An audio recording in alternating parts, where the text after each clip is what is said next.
পরিবেশের ভারসাম্য রক্ষায় 2020 সাল থেকে বৃক্ষরোপণ করে আসছে শরীয়তপুর জেলা পরিষদ। এরই মধ্যে বৃক্ষশূন্য সড়কের পাশে শিক্ষা প্রতিষ্ঠান, অফিস আঙিনা ও সামাজিক প্রতিষ্ঠানে 40,000-এর বেশি পরিবেশ সহায়ক বৃক্ষরোপণ করা হয়েছে। এবারও জেলা জুড়ে সবুজায়নের কথা জানিয়েছেন প্রধান নির্বাহী কর্মকর্তা এস.এম. মুজিবুর রহমানের রিপোর্ট। পরিবেশের ভারসাম্য রক্ষায় সবুজায়নের অংশ হিসেবে প্রতি বছরই বৃক্ষরোপণ করছে জেলা পরিষদ শরীয়তপুর।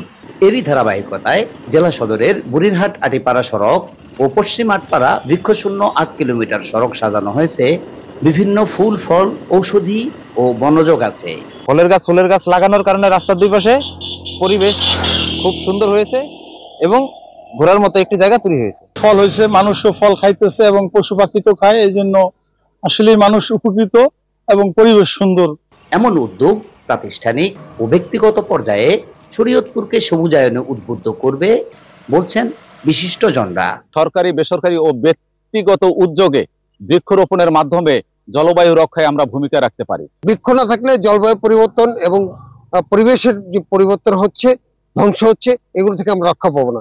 পূর্বের ধারাবাহিকতায় এবারও বৃক্ষরোপণের কথা জানিয়েছে জেলা পরিষদ। ফলজ, ভেষজ এবং বনজ গাছ রোপণের অধিকতর শক্তিশালী কার্যক্রম নেব, যাতে এই ইকোলজিক্যাল ব্যালেন্স যেন আমরা পুনরায় প্রতিষ্ঠিত করতে পারি, জনবান্ধব এবং জনকল্যাণের জন্য আমরা একটা সুন্দর প্রাকৃতিক একটা শহর এবং নগর শরীয়তপুরবাসীকে উপহার দিতে পারি। ভবিষ্যৎ প্রজন্মের জন্য বাসযোগ্য পরিবেশ বজায় রাখতে এমন উদ্যোগ কার্যকরী ভূমিকা রাখবে বলছেন সংশ্লিষ্টরা।